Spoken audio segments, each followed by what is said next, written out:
Guys, what would it mean to you if I challenged you to an egg fight?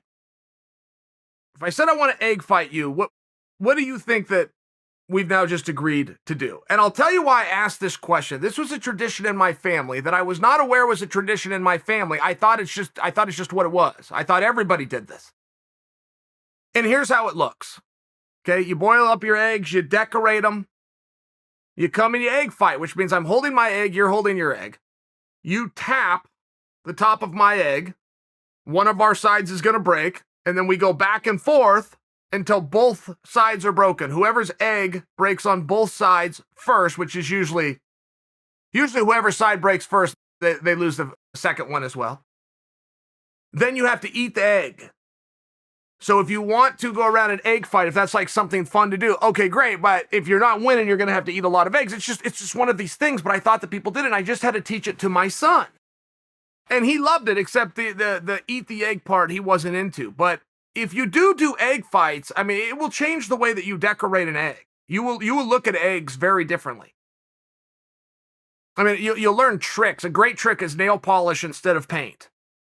Nail polish, it just dries harder. It just creates a little bit more of a resistance. There's some kind of glitters that you can put on eggs, but glitters also provide for a texture that's a little bit rough when you're in these situations. There's also a way to hold your egg. You don't want to show much more than you have to show. The tip, as fragile as that is less fragile than the side. So if you're holding your egg for the other person to come and tap, you got to have your fingers up. I mean, you got to have you want to hold that egg the right way. And it just turns into one of these things where I'm sharing this with you because I had so much fun with it. Now that I'm realizing that this isn't something that everybody does, I may be offering you an idea to steal a little tradition from the Sonnen family. But it really creates for a lot of fun. And I mean, people will bring eggs, and those eggs are very special.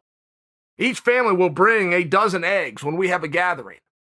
And those eggs will be just right.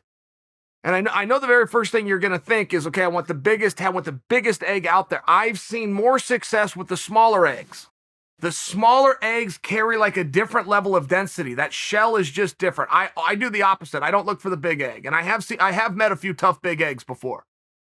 But as a whole, the smaller egg has held up. And when the end of the night comes, I got 5 or 6, 7 families even. So they all come in with a dozen eggs. There's going to be a lot of egg fighting.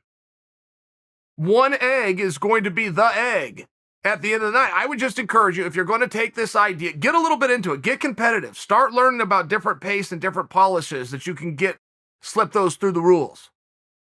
They're not going to know if it's a nail polish versus some. Trust me on this. Look for the smaller of the eggs.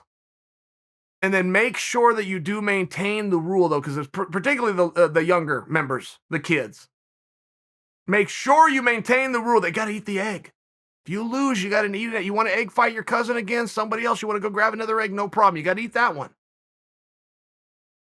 It'll make for a fun. I'm just giving you an idea. I'd love if you gave me one back. I thought everybody did this. I found out they don't. They should. Competitive egg fighting is very, very interesting, but it's also very, very skill-driven. That might surprise you.